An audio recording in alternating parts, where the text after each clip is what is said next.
Today's episode of the Meet and Greet Barbecue podcast is brought to you by AOS Outdoor Kitchens. They are the South's leading outdoor kitchen design and installation specialists.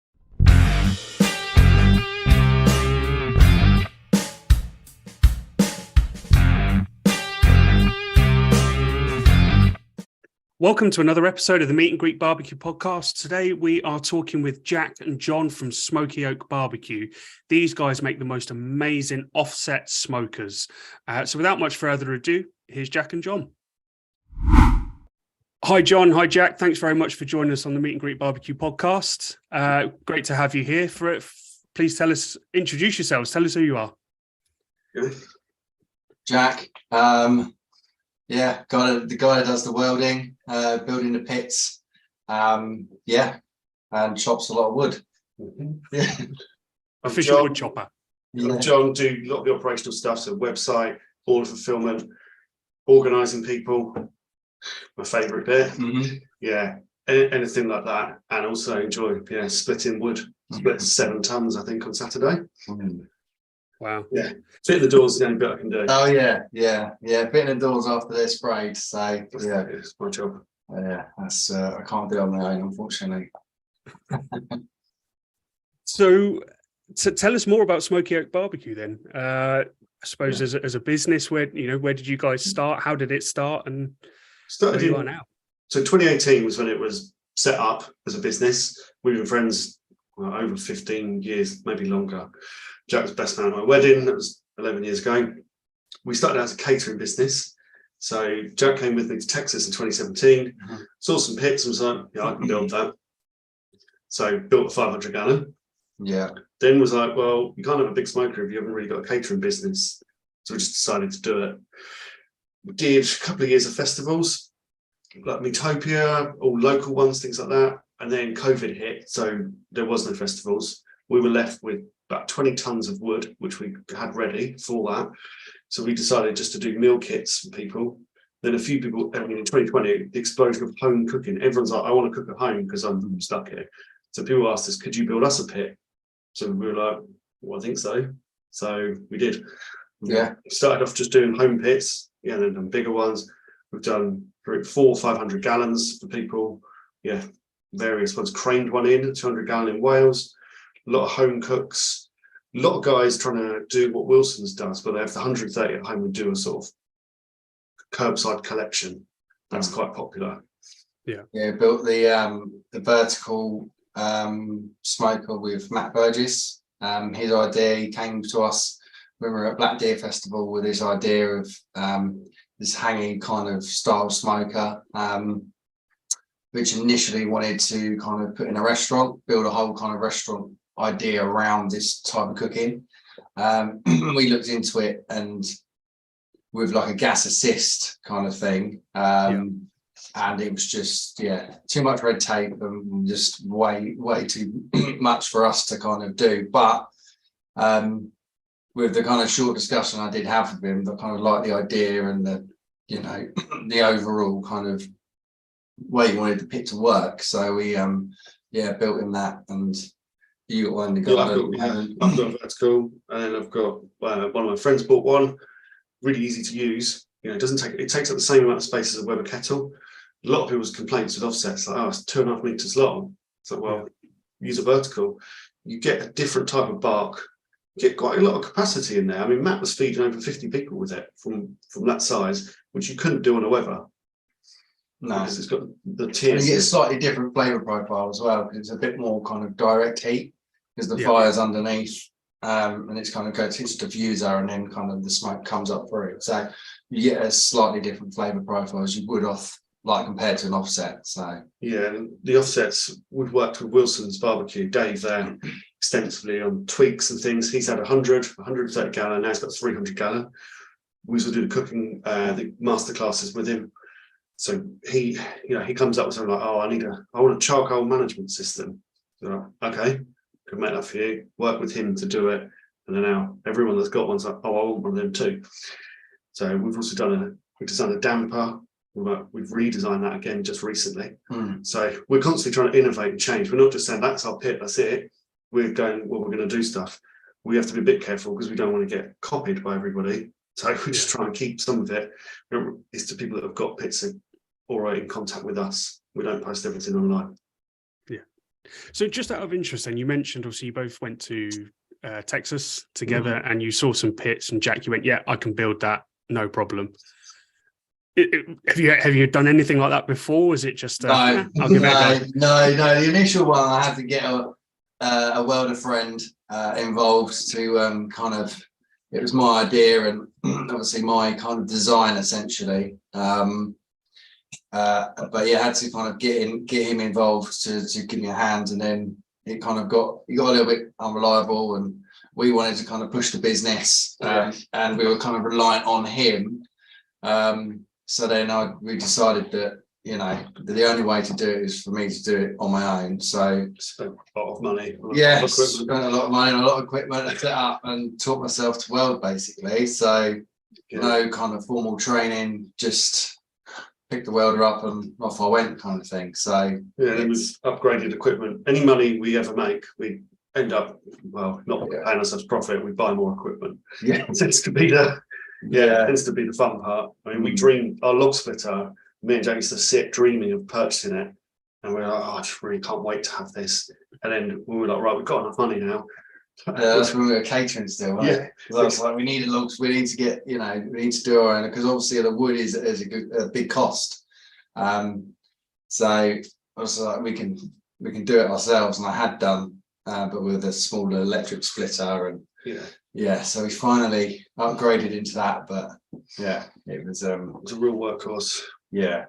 So you're saying you're not out there by hand, just lumberjacking it up, chopping wood anymore? Not for TikTok, no. Not anymore. And these things came about. We were selling wood via text message during COVID, because it was like, well, I don't know how you build a website. I'll just send me a text, and bought one of these little card reader things, just for generating links to people. So then I was like, I'm gonna have to learn how to build a website. So I built one. It wasn't very good. I've rebuilt a new one. It's going live soon, like in a week or so. Just need to wait on a couple more pictures. That should help us. We actually got some feedback from someone who said, I would have bought a pit from you, but your website looked a bit basic. So okay, just going to have to learn that. So I've spent the last couple of weeks getting very frustrated at the computer. So very much then it's a business by learn as you go.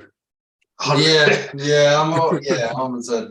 joiner by trade. I was managing building sites up in London, but the commute was like kind of 5 hours a day, kind of just on the train, just wasting my life. And it was just, it needed to change. And it was just, it all kind of COVID and going back to work, it all kind of, it did us a favour, really, to be fair. Kind of pushed us into doing it. We both got furloughed.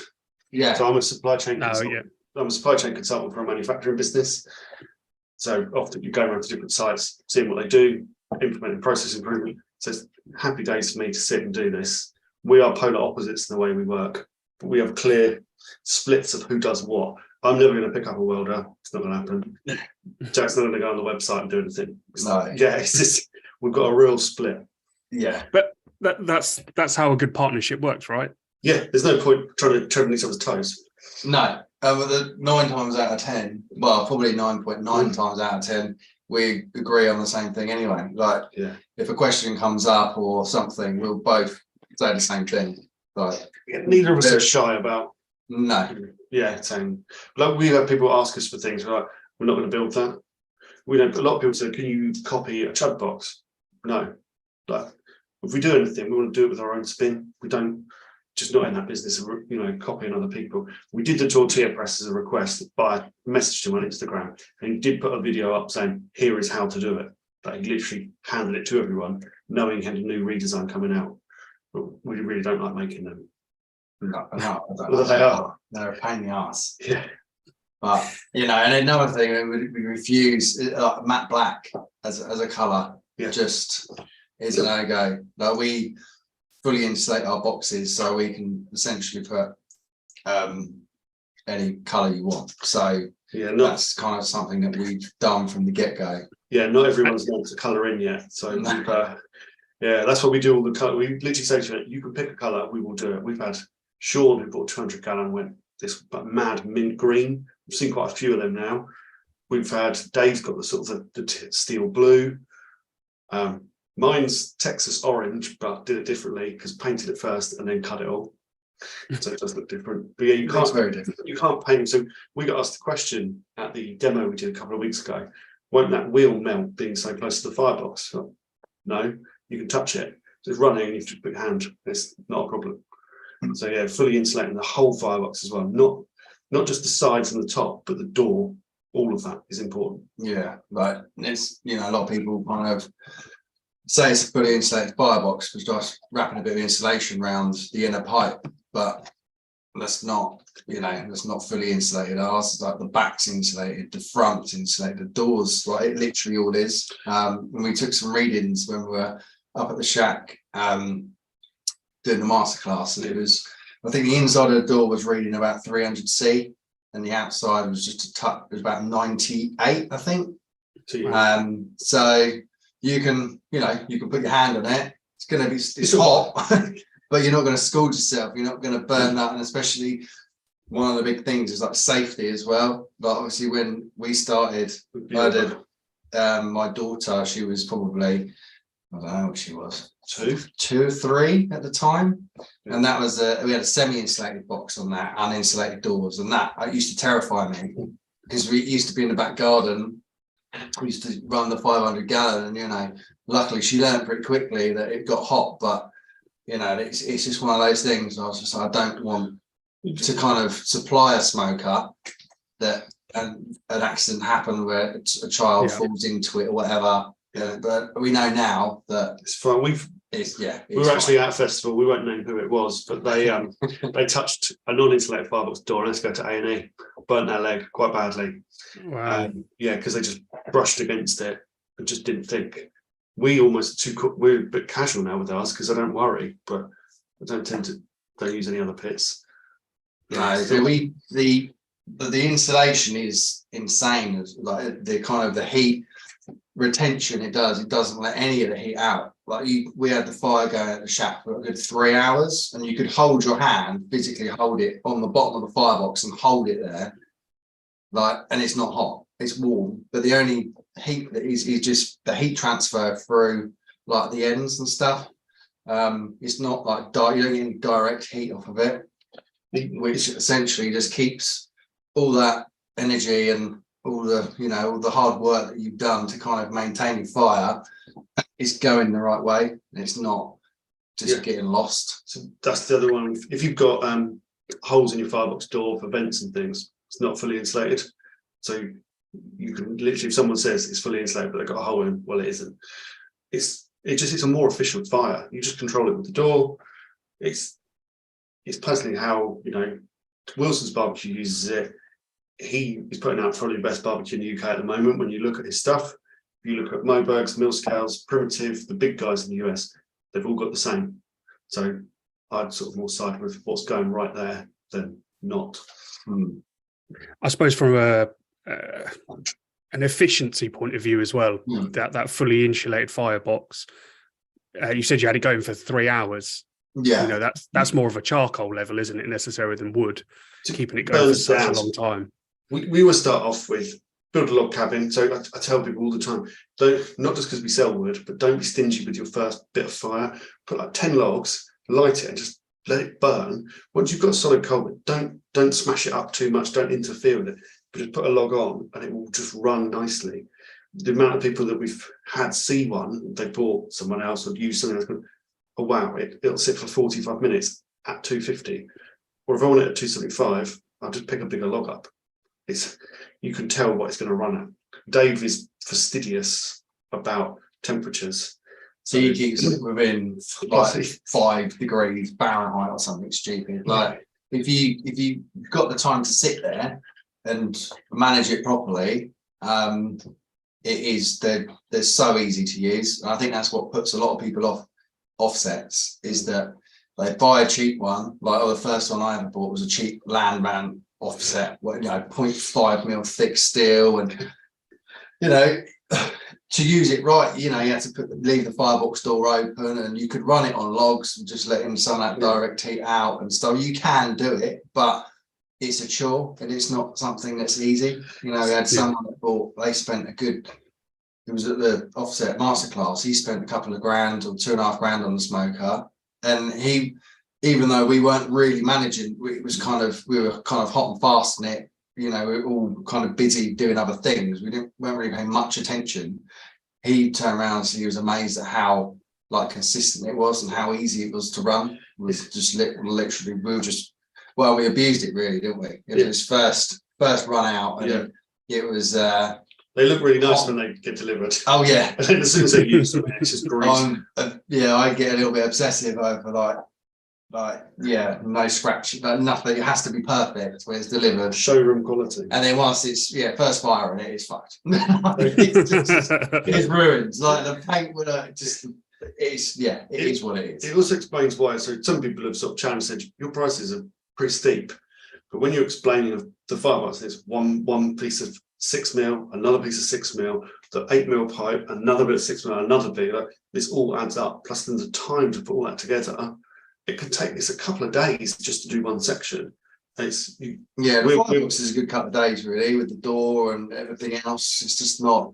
We've kind of streamlined things, and we're getting things laser cut that we weren't to begin with, and we've kind of at the beginning it was kind of hardwood templates and plasma cutting around templates and tweaking it each time to kind of get it right, and now we've got that, it all gets laser cut for us, and so it saved a lot of time. And like consistency wise, it's a lot better. It's a lot easier to work with. So, and how long is it now taking you to build a barbecue in comparison to say when you first started?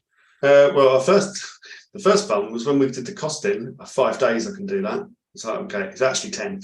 It's 10 days for a comp or a backyard. Really, they're long days. They usually run. They usually kind of they run over that. Really. I built a really nice calendar with everyone's delivery dates in, and it all sits in a dream world of not actually picking up a welder or doing anything. I just put like 5 dates, 10.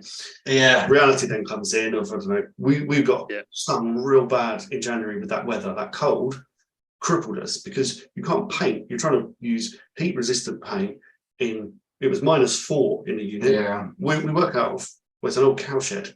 We are looking at a new unit. It should be ready by the end of March, but I think what we're turning out in the workspace that we've got, I think is it's pretty impressive, really. Because it's not a side business for us. It's not like I'm doing something inside of a warehouse. This is we've got a cheap unit, which was for doing it. Yeah, now it's putting out the quality of smokers.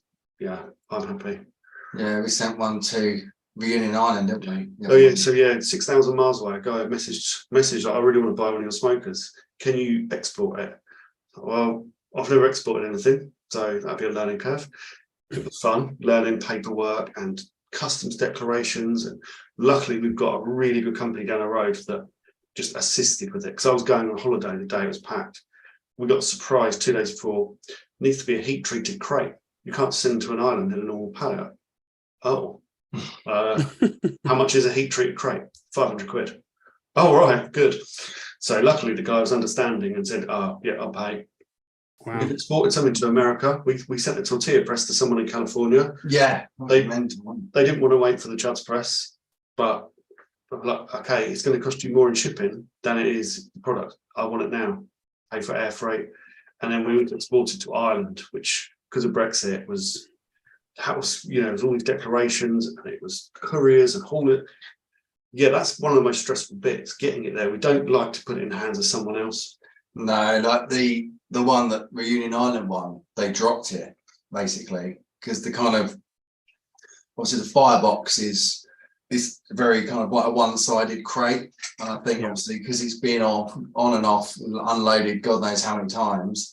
Someone's probably gone into the side of it or whatever, and with a forklift truck, and it's just got boom and fallen off, and it fell like firebox side. I noticed you took a photo and sent it over and said, "Oh, it's all arrived and this and that." I looked at it and I was like, "It's got a bit of damage on the ply," and I was like, "That's weird." I was kind of zoomed in. And I was like, "Shit, that's from the inside out." It's kind of I think it was dropped, and it bent the bent the firebox door handle basically, which was the worst. That was got away with it pretty lightly and dented the flue. Yes. Because obviously I didn't expect it to get dropped. So the flue was kind of loosely put into the box, into the crate. So our flue isn't steel; it's twin wall insulation like log burners. So it is quite very delicate. Yeah. Yeah. I mean, you could punch it and it would dent, but it's designed in the wrong way and then it's removable without nuts and bolts. Yeah. Number one, and because it's fully insulated, the temperature coming out the top is the same there. We don't have the luxury of Texas weather. We just don't have that humidity or heat. So when you're cooking in the cold, you need something that's going to draw and pull it all the way up. We did test it when we had the catering business at home with 500 gallon. To get sign off from pollution control, it said the flue had to be 1 meter above bridge tile. So luckily we lived in a bungalow, so it wasn't too bad, but it was still a good kind of like 4 meter flue or something like that. Yeah. That was on the actual, and then that was about 1 meter, so it was probably about 5 meters up in the air. Still worked just fine. Yeah, but we took a measurement, the temperature at the bottom in the collector as it entered, and then as it exited, I think it dropped like 2 Fahrenheit or something. So, and obviously that's what you rely on, with is that draw. If those exhaust gases start to slow down in the stack, then then they start to drop, and then you get a kind of backdraft and everything like that. So that's why we kind of initially went with the twin wall, through necessity, and then learned that it actually does a bloody good job. And if you want, you have it in your back garden, you build a little kind of shack kind of thing, and you want to extend the flue up and to get up and out of it, you can just bolt another section on. Yeah, we have people buy extra lengths. So it's got its pros and its cons. It's nothing like everything that we've learned through building them through the years. It's a trade-off between it's cost. Always got a cost. It's always got a positive. It's always got a negative. Like we do roller bearing grates for the 130s. Initially, we wanted to do a single grate level on the backyard, didn't we? Yeah. And just kind of do like a more basic spec. But someone made a hybrid, and everyone saw it and went, "I want that." Oh, okay. Yeah, Dave's first 130, and then it's kind of we then put a twin level in roller bearing grates, so you can have 6 briskets in it. Yeah, your middle grate's not you're losing a little bit. Firebox end is by the by anyway, because you're going to lose that because it's too hot. So you're not going to benefit 100 mil away from that end. And the flue end again, you get in the air, you get a hot spot that end. So really, the usable space you get with a roller bearing, like full roller bearing pull out grate, is that you can use every single millimeter of that grate. And you don't burn the top of your arm, because when we were catering, we had a single grate level, and then we put another one. We were doing 50 racks of ribs. This was just on a Wednesday, and then leaning in to rotate or we'll get them. Yeah. Ironically enough, I'm allergic to smoke. It sounds like literally got to get a smoke ring around my face from it, because I will get to go. So I like to go in and lean in to get this stuff. Yeah. Now the roller bearings, the guys at the cave who have got they've got 3 of our 500s. You can just pull it up, rotate your briskets around. Always in that back corner by the back of the collector is your warmest bit apart from the firebox. So you put your biggest brisket there, but then you want to move them around. So I know Dave does that on his when he cooks. He cooks 6 briskets on the 130. Which is quite, for a backyard barbecue, it's quite a lot. Yeah, everyone. I think every time we've delivered a 130, the first comment is, "Wow, it's bigger than I thought." Yeah, everything was on. But they are a big smoker. But then a lot of people have said, would you build a smaller one? It's like, well, it's not much point, because it's still the same amount of work. Like the labour cost isn't really going to change that much. Your welds might get a little bit shorter, and your pipe's going to be a bit smaller, and but overall, it's if we want to build it the way we want to build it, it doesn't matter if it's a 130 or a 500. They're built exactly the same way. We're in the early processes. We're finishing drawings off. It was actually today of our entry level pit. So we want to do something smaller, but we just need to be able to get it so we can buy the parts and put it together. But we want to do it our way. So we still want our handles, our great, all the bits that make us unique. We're not going to give that up. There's tons of cheap smokers out there. There's no point. I don't want to be arrogant. There's no point trying to compete. They're good at doing that at that price point. And the sort of person that is going to spend $2,500, it's quite the leap up to then go, I'm going to spend $7,000. So there's no point trying to get in someone else's market that's established. I think we're trying to kind of get keep what we know works, adapting a few things to kind of make it cheaper, more affordable, not scrimping on certain things. The full level, like single level grate will be there. The roller bearing grates, they're a shit ton of work. It's a lot of work. And it's worth it. If you're spending $7,000 on the smoker, then you should have that. But when you want to be, that's one of those things that you can instantly start. We said, well, you don't need the roller bearing grates. It's just a single grate level. The insulate frame will go. Will be because they're the compromises people can make. But we'll do a thing like we'll always take part X because everything's for sale. If you buy an entry level one, I love this. 2 years time, we'll take it back because we've taken back a few pits from people to upgrade. We can sell them very quickly, because our lead time, we're out to July now. If we get one that's come back, it can just flip. So I think Dave's 130 was within a week, it's gone. We had 2 people almost fighting over who was going to buy them up. Whoever pays first gets it. That's I don't really care.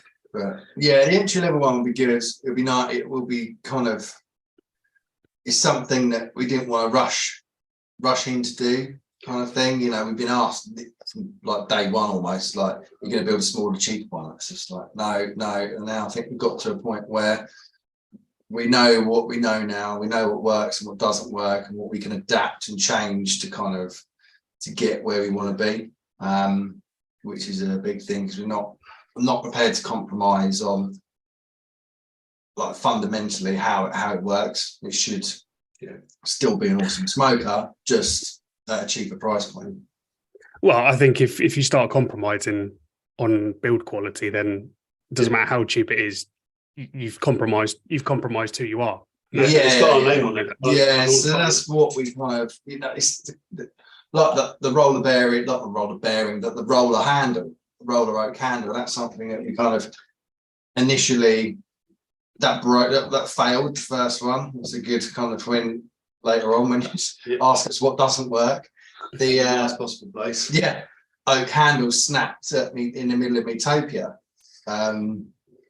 My fault really, because there was a knot in the middle of it and I kind of was in a rush to get it out, and we didn't have a time to cut a new handle and do it all. We had a loading time. We had a loading time.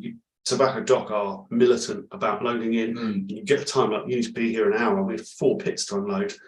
And we're like, okay, and it's all cobbles. So we're like, oh, good, because we're on caster wheels, and this is all cobbles. And then we look like David Carter at Smokestash rocked up in his Land Rover, like with his trailer, drove out. Okay, you've been here before. I was just saying, so you were out the back at Tobacco Dock rather than inside. We did put a couple of verticals inside. Melissa, I think it was Thompson, used it inside to do some jerk. And then we had 2 offsets outside and a vertical, which Karen from Hoppers was using the vertical and the offset. Elliot was using both of me on the Friday. And then Robin Gill, she's near Liam Baker. We have various people who were on and off of them. But it's back to the kind of the pit design and everything else, like the roller oak handle and like the hinges, even down to the hinges that we use, that'll all go through, and the way we seal the doors and stuff like that. Like the little things that make our pits unique and kind of work as well as they do, we want to transfer over. I used to do CFD and FEO's computational fluid dynamics and finite element analysis. So there's a lot of that, and there's been a lot of discussion recently. There's a big Facebook hoo-ha about pit design and build and establishment and stuff like that. Yeah, I definitely understand how airflow works. I've cooked on our pits a lot. Well, More than the amount of hours that we've done. I think, Yeah, a lot. We've done, and I think that's what kind of we're different to a lot of other pit builders and a lot of other people in general, really, like throughout, even in America. Like we started catering, we split and cut all our own wood, and we still do. We've done it from like almost like every single part. A lot of the big parts. Not raising cows yet, but maybe. Yeah. But we've done the catering, we've spent hours and fucking hours maintaining fires and all-nighters. Watching, I can tell what the kind of smoker's doing just by looking at the flues, by looking at what kind of smoke's coming out. And that's you can't learn that overnight. That's something that you get to learn is with experience. We had one guy, you said that he put a load of wet wood into it to help it. Oh, then he put tea towel over the flue. Yeah, he put tea towel over the top of the flue because he said it's very smoky. Like, have you used an offset smoker before? No. Okay. It was like, who's your boss? Yeah. Because that's the problem when we give them to people to use. I can't really micromanage them. They're the chef. But when we were at Meatopia for Brian Furman, he had us there, and I think it was 4 a.m. and we were lighting the fire, getting it all going for him, ready to sort of rock up as the I think chef. it was on the Saturday or the Sunday. It was. Yeah, I was cooking. I maintained the fire from the start to finish. So that was pretty cool, wasn't it? Like experience-wise with Brian Furman, and he got up. He was the big name, the big kind of like headline guy there. But he got up just, at the same time as we did, and he was there. He didn't just kind of rock up at midday and just kind of, cut a few bits up and pass it to people. He was there from start to finish. He sold out in I think it was an hour and 30 minutes, sold out a full 500 gallons worth of, I think it was duck. Yeah, a good duck, which is. He wanted to do brisket, but he wasn't allowed. Yeah, so it's incredibly fatty, isn't it, duck? Yes. We had a panic because everyone brings their own equipment. We're like, we need a gastro because there's going to be a grease fire in a minute. We had to let the drain out and just duck fat just pouring out. But we need another one. Yeah, it was like a big 6-inch 1-1 gastro and just like filling up duck fat. It was delicious. So just talking about the catering side of things, then had either of you had any experience in catering, or again you just thought, we'll give it a go? No, just I wanted to build a smoke. We basically felt like we kind of John came around with mum and dad's first with like a cheap like Tesco kettle barbecue and smoked some ribs. No, we got the charcoal that you light the bag. Oh yeah, lit the bag in a not even a Weber kettle. Yeah, I think I then was like, was bad. I'm going to buy a Weber kettle. So it's 160 quid. It's a lot of money.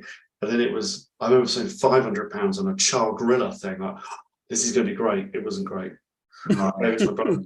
And then we bought the Landman offset. Then I bought a old Cactus Jack off of eBay. Then I built the 500. So it went from a little Cactus Jack, little 16-inch Cactus Jack to a 500. But neither of us had any experience catering. What would you do with a 500-gallon smoker in your back garden? Like, unless you have to. This was a catering company, really. So this was 5 years. I suppose it'd be a lot to cook a couple of burgers and sausages, wouldn't it, for the family? Yeah, but 5 years ago there wasn't the resources as well. So now everyone there's a YouTube channel to teach you everything. We were like, how do you make this? So I had to learn how to do a lot of stuff. Now you can buy USDA brisket online. You just couldn't get it. We'll have to use this. So you're trying to find suppliers that sell briskets that haven't cut it to shreds or rolled it.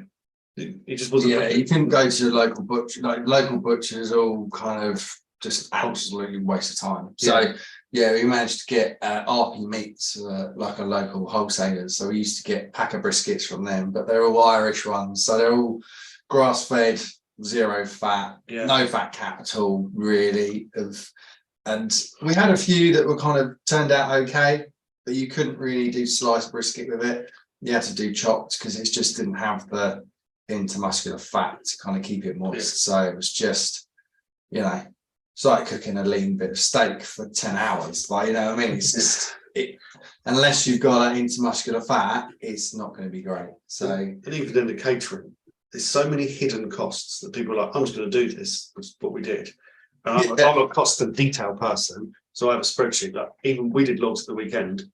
Yesterday, I'm working out what our yield was, what our cost, how much it cost per bag, because it varies on different cuts.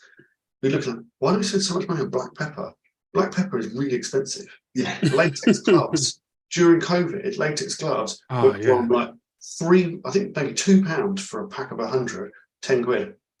So you sort of, you know, before you casually like, oh, it's glove on, glove on. Like, Just no. napkins and just, you know, the trays and stuff, like compostable trays and all that stuff that, because we were just like, we're not going to serve it in like polystyrene things. So you have to pay it. It's just, and the catering was a massive learning curve. It was very much any profit we had got spent on something else for the next event. And it was good. It kind of, we learned a lot doing it. I wouldn't want to go back to doing it. It's one of those things that I'm glad that we did do it, but I'm quite happy to say that I'd never want to do it again. At least you know. Yeah, exactly. But you know, we wouldn't be where we are now without it. So we help out at a festival like Black Deer. We're going to run some bits, so we're going to do some things with Game and Flame. That's all right because it's a bit of fun. There's not the pressure, and it's his meat, it's his fun. We haven't got to do the costing, they're taking the money.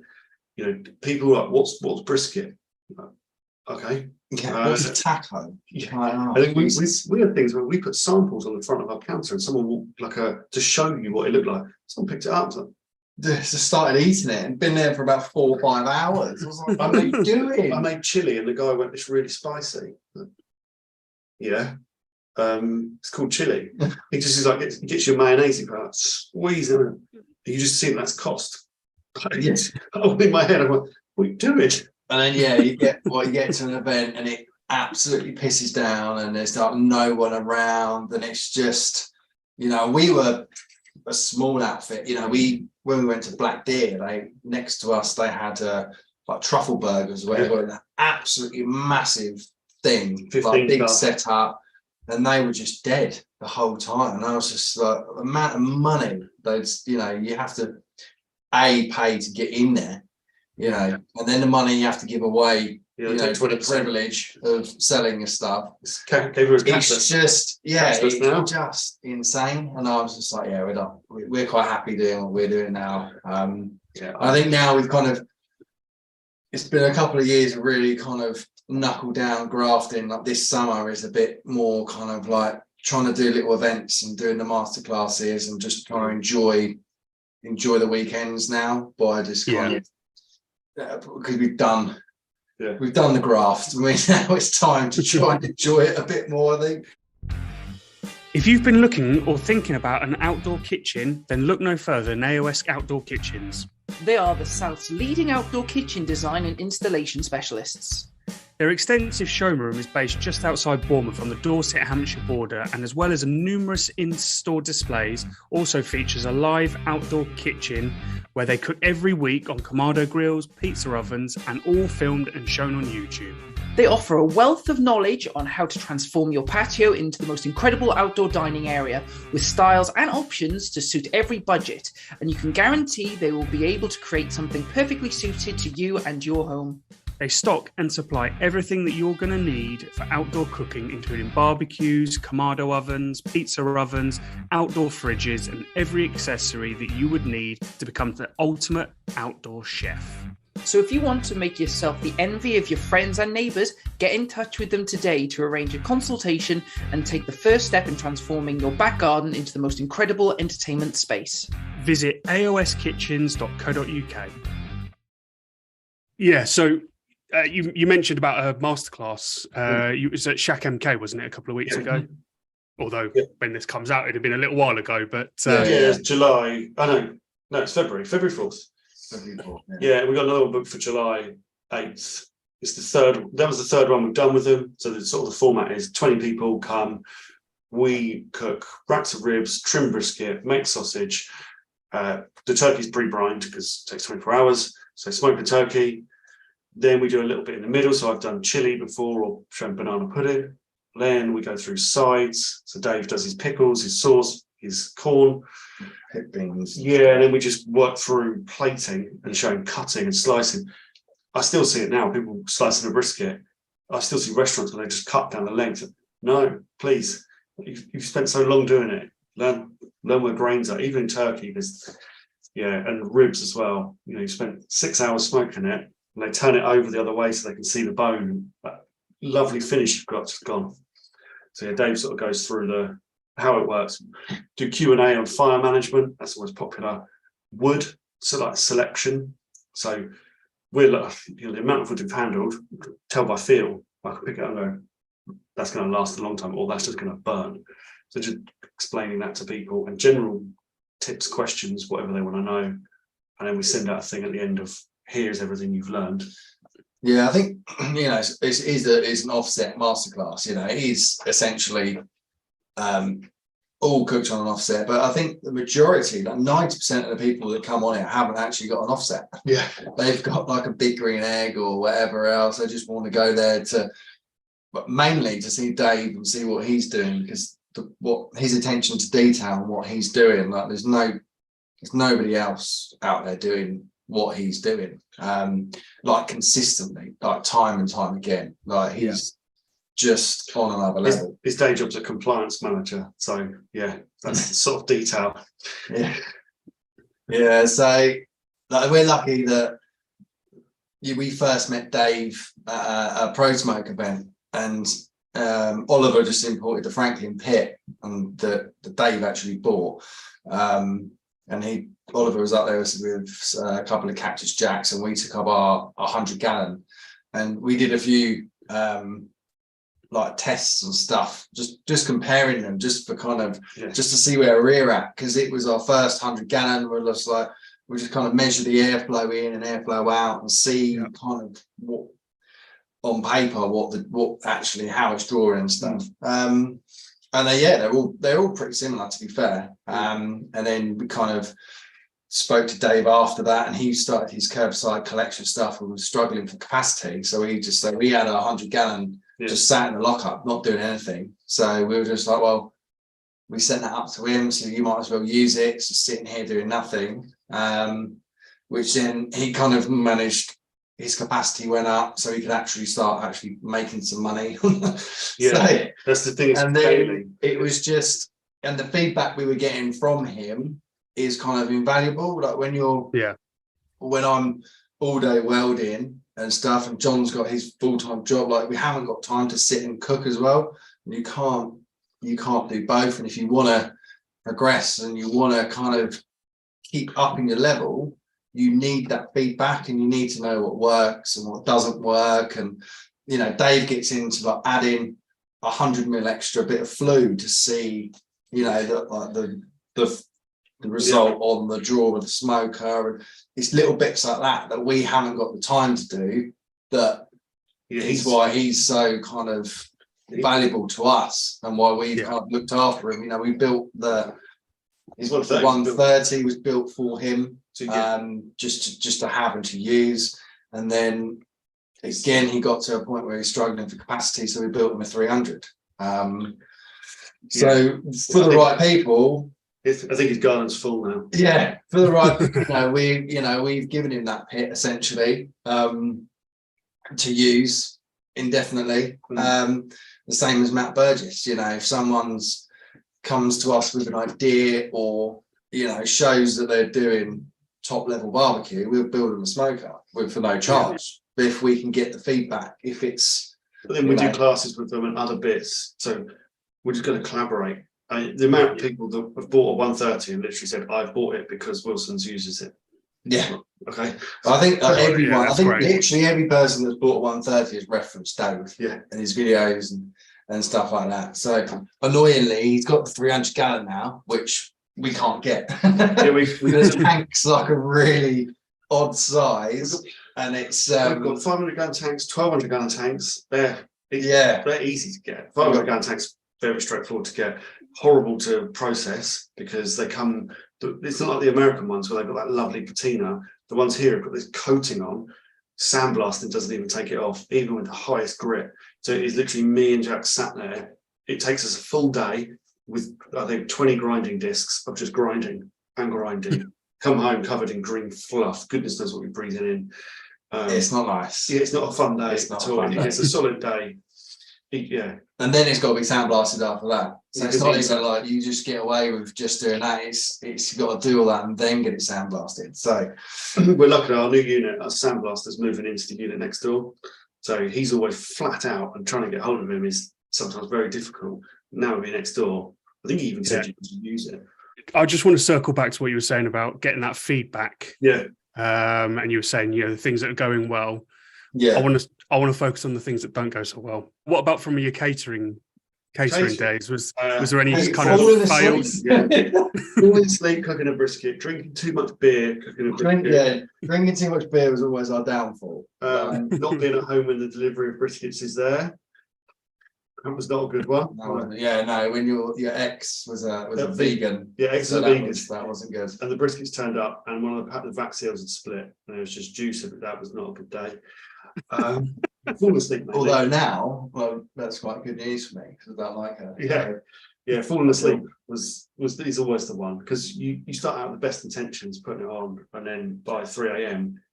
you're like, but that's before we learned about holding ovens. So we didn't know about the holding oven trick, and then we ended up with it's an ex-army Dometic giant thing. Yeah, it's an old, it's a fridge freezer basically, like an army one. It's just It's not the biggest Yeti cooler you ever see. yeah, it's mental. But yeah, so we ended up just using that as a holding oven, really. Just stacking, just putting everything in gas stoves and just shutting the door. Yeah. It was just Because that's that's only really people only been talking about the last couple of years of cook it for. When they say it's an 18-hour brisket, it's not. It's 10 to 12 hours and then a long rest at 140. So that other case, I've got all my fingers despite using a mandolin. Yeah, what else did we do? Almost set light to the gazebo with the fryer at one point. Oh yeah, chips. Someone had chips. the brainwave of let's sell chips, because I'm tight. I was like, let's go to Argos and buy a deep fat fryer from there. Won't buy a commercial one. We had two of my friends helping us. I don't think they ever want to look at a chip again, because they were just trying to do chips in an Argos home fryer. Yeah, And then it was bad. it was bad, but the margin on chips is great. Like it's insane profit. One portion pays for the bag. So we bought a gas fryer. I'm banned from deep frying in my house. It's not allowed. I've melted my carpet, so it's deep frying. Oh my God. Yeah, well, I'm deep frying. I saw my wife come home, so I got the. He's banned from deep frying, basically. Yeah, so you must not deep fry in the house. Decided to deep fry, saw his wife come, so decided to run outside in the hot. with the hot oil, spilled it all over the carpet and melted it. Yeah, 32 square meters of carpet later. Yeah, that's a few disasters there. Other than that, I don't think. Drop a smoker. Oh, the event at a local gym. They had a powerlifting competition, and moving the smoker at the end of it didn't take all the flue down, and the flue came undone, and probably would have put me in hospital, but landed next to me. So that was a near miss. I've had wood fall up there, big wood pile. So we cut everything to one size, ready. We build a big pile of that, but then we split it and we cut it in half. And I had a giant pile of wood next to me that I was just making taller and taller. And then I walked off and it fell. It wouldn't have been good. I think catering wise, I think the majority was just falling asleep after drinking too many beers, really. Yeah, and getting bitten, because you're sleeping in fields and stuff, and you're just getting bitten by all sorts of things. And it's always involving beer, definitely. Yeah, the root But beer and barbecue go together so well, though. That's the thing. Yeah, I think with the catering, one of the really important things that I think other people should realise is, say if you've sold 100 tacos, one person might complain. People really focus on that. And we did at the start. We're like, someone's not like, you forget that 99 other people liked it. So just it's like if 10 people, okay, one person was like, your price is too much. I wouldn't pay that. I wouldn't feed it to my dog. Like, okay, go away. I think some people are almost too like. I think you soon realise when you're sat next to all the other traders that they all, you know, they have their day, they're busy all day or whatever, and then they pack down, they bugger off home, or they go to a travel lodge or whatever, and you're still there, you're cooking all the food at night, doing the briskets for the next day, and then you realise like the time involved in barbecue is unparalleled. There's nothing else out there, like catering wise, that takes us that much time, and you kind of, you know, if you want to get paid for all the time that you work, like if you actually kind of work it out as an hourly rate, it's not great. It is what costs barbecue. But I think that's like, people do barbecue because for the love of it, really, and I think that's what kind of carries you through. If you were kind of doing it for profit in a business, like barbecue's not the one. Like, you have to be doing so that the volume has to be ridiculous, and then you have to be selling out day after day after day. So what plans have you got for 2023? What's in the pipeline? Obviously, you mentioned a new smoker. New smoker, a new unit. That new unit is much needed. So our landlord is pretty cool, actually. We've got two landlords. One's really cool, one isn't. One's very understanding. The other one is the polar opposite. We went to his site. We're like, so we use chainsaws, log splitters, welding, and everything, and then do what you want. Okay. The other one, if you leave a little tiny piece of sawdust outside the unit, you're probably going to get a phone call about it. So we've got two very different types of people, and we're trying to put everything. We've got 3 sites at the minute. We're trying to get everything into one because we're paying for lots of rent, which is just, we need it because you need somewhere to process your wood. It can't be residential because it's noisy and dusty. Then the welding, we're down like a little mini industrial unit, and then we've got another log store which we need to just get rid of. But it's just trying to kind of condense it and just kind of streamline things now. I think we know what we're doing, we know what we need to do, we know where we want to be, and we just need to get the efficiencies in now to get there. But we're not going to kind of get to the next level unless we kind of step up, and you know, and then we can get there. But where we are now, like, I'm the only one that's welding, and the only one that really realistically, even if we got another welder in to help, like, it's not, you know, it's not going to be, well, it'll probably be to my standard welding wise, if not better. But there's just a particular way I want things done, and if it's not done like that, it's going to annoy me. So, and I haven't got time to babysit someone in saying, well, that's how I want it, and this, that, and the other. So realistically, it's easier just for me just to kind of do some longer days and just smash it out on my own. I get fastidious about that. If we're doing something, I want to use the same font on everything, the same type of text. I'm quite funny about how things are written and done. I want it done a set way, like the right language used, always we, not I. How everything, always write it this way, because it looks a lot better, and you really see something amateur, like, just looks crap. Both of us are pretty bad at spelling as well sometimes. So luckily Jack's mum was a copywriter before. And now with ChatGPT, it's just helped me even more. Pretty much how I did the website, just asking ChatGPT for things, and it was just helping do it. It's great tool to use.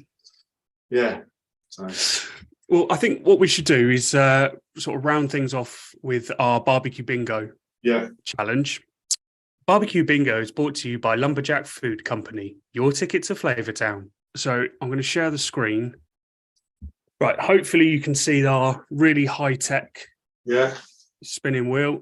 So spent a fortune, hours on this. Okay, so there's loads of different types of ingredients. Some have been left by previous guests. There's one here called My Signature Dish, and that would be your signature dish. So if it lands on that, what are you known for cooking? Chili. Chili. That's my 100%. I spent that on baby barbecue sauce, gears, trying to get the chili that I wanted. Oh, barbecue sauce on. Yeah. Fuck it. Barbecue sauce, I'm really fussy about it. I don't like ketchup-based sauces, but not too mustardy. So I've got a different ingredient that I use. Yeah, chili, much to my wife's hatred, I bring back chili powder from Texas that I had custom made, and it stinks the suitcase and the hotel and the Airbnb out because it's kilos of chili powder that's there. And they're set in separate bags because dump 1 and dump 2. It's always funny when we do the masterclass with Dave. Dave spent 12, 14 hours cooking everything. I rock up, someone's like, mate, that chili's the bollocks. It's like, Yeah. not the brisket I spent hours on. Or the banana Yeah, and I did or the banana- taco, the barbecue taco. I did banana pudding, and everyone's like, this pudding's great. And yeah, I did ox cheek tacos with barbecue sauce. And someone put, they're the best bit of the course. Yeah, it's a good running joke with him. So I like to have fun with that. Yeah, so it's definitely chili, but barbecue sauce. Right. Is All right, so I'll give that a spin. And also just think of an ingredient. I'd like you to leave something for the next I've guest got a that real we- nice tough one for him. Okay, right. Yeah. So let's give it a go.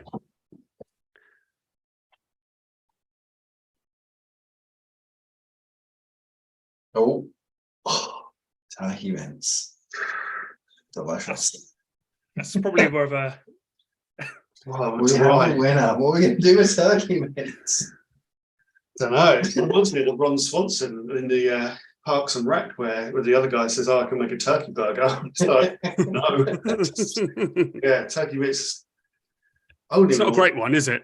Oh, really? What are you going to do with turkey mince? I don't know. Probably make turkey nuggets and deep fry them. Yeah. You're banned from that though. Yeah, I know, it's all right. Break rules. Yeah. Yeah, yeah, I It's probably life on the edge, isn't it? turkey nuggets with a nice corn flour, potato starch batter, and then in some sauce. Sounds good. Yeah, candy jalapeno. What are you going to put on? I put What's candy the jalapeno. ingredient? So if I had turkey, I would make nuggets out of it. I use a potato starch, corn flour mix, fry them, deep fry / and then like a candy jalapeno sauce. A lot of people at the barbecue gourmet might kill me for this. People buy rib candy. You're mental. You're spending £12 for what is sugar water. Like literally just mix sugar and water and blend a pineapple, and you've got pineapple rib candy. It's and it costs about £1. Good advice. Yeah, So what ingredient? You said it was a hard one. What are you going to leave for the next guest? Beef tongue. Ooh. Beef tongue. Yeah, in Texas is a big thing. Mexico as well. I think lenga they call it. It's sort of like separate. Yeah, someone keep telling me to do it, and I'm just like, it's one of them things. It just doesn't sound appealing. Doesn't sound appealing. But apparently it's really I've not good. done a tongue. No, but it's like ox cheek. Obsessed with anything cheek related. Yeah. Yeah. Yeah, anything cheek related. Yeah. Even monk cheeks. Yeah. Yeah. See them on the menu now. Fucking on them. So yeah, anything that's cheek is delicious. We're using Meat Matters at the moment for our ox cheeks. Incredible beef from that guy. I did some here. I smoked on a PK grill because I never smoked at the time. Still a great little tool. And then that's what we use Meat Matters for the masterclass. It is just incredible beef. Like shout out Ollie there because he's a good guy. Great. Well, is there anything that we haven't spoken about yet that you wanted to kind of talk about before we kind of head off? I don't know really. I guess I'd like to thank all the people that bought our Yeah. smokers and our wood. Yeah. And just a thank you really. We had a bit of a spot back before Christmas where we kind of realised that we had work up to December and not a lot Yes. further past that, and we're like, fuck, we need to do something. So we put it online. I don't adhere to this, fake it till you make it. We just actually did a post like, look, if you don't use us, we just won't do it anymore. Use us or lose us. And then one of our guys who buys wood, he's like, you should do a raffle. We're like, what? Oh yeah, I did not realise how much of a scam. so I did.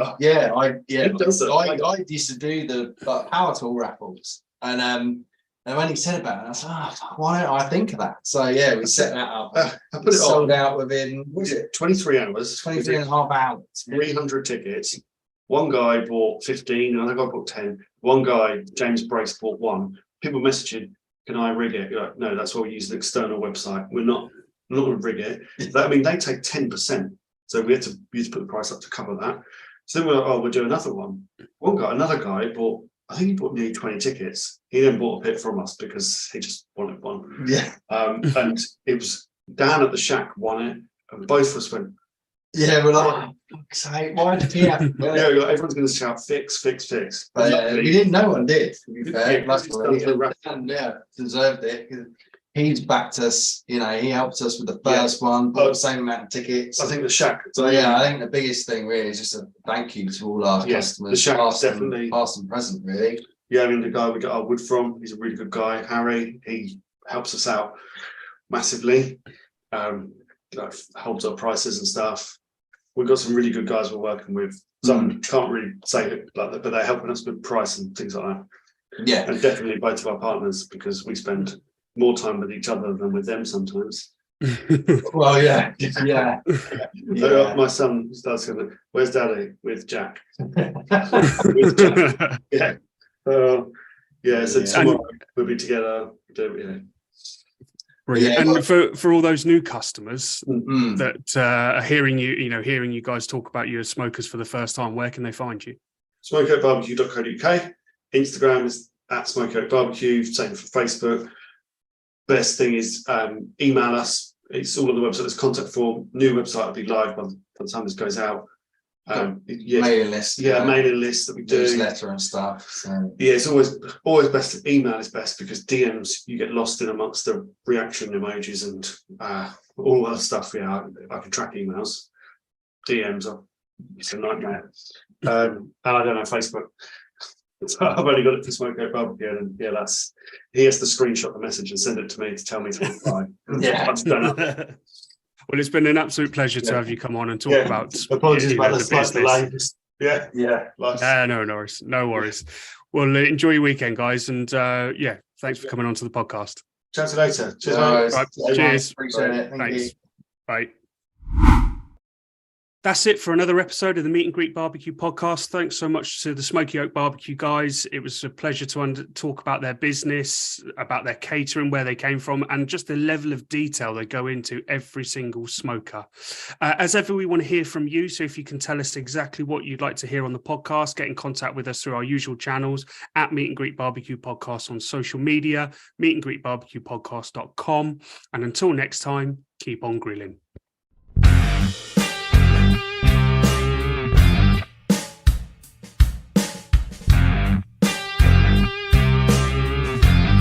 Today's episode is brought to you by AOS Kitchens, the South's leading outdoor kitchen design and installation specialists.